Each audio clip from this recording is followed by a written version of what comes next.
Let's compare the online virtual panpipes with the real bamboo panpipes. Firstly, the virtual panpipes. Aesthetically, it looks quite nice. We have notes laid out from C to C. The panpipes are actually upside down. I don't know why we designed it that way, but you know, we did. And if we just click the note, sometimes it doesn't play.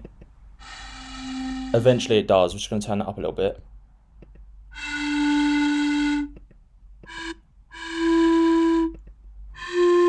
Sometimes you have to click it like 2-3 times.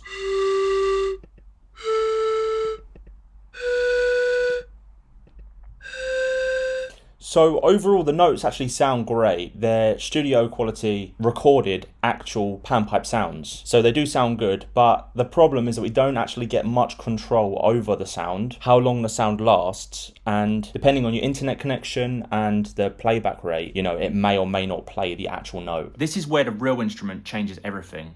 So let's compare the virtual instrument to the real thing. So this is a set of Antares panpipes. It's handcrafted from bamboo in Peru. This is how it sounds.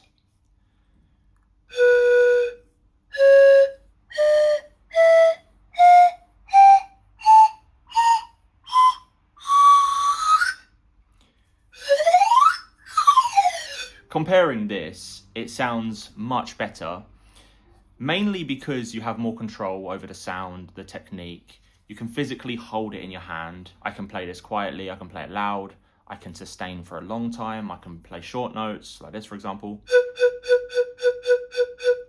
Long notes. In an actual song, we could go.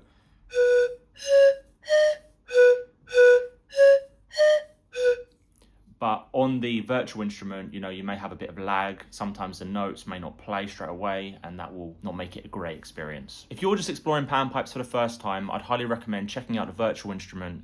But if you want real tone, control, and to learn actual techniques, then you will need a set of real panpipes. I'll put a link to both of these in the video description. But for now, try digital and learn real.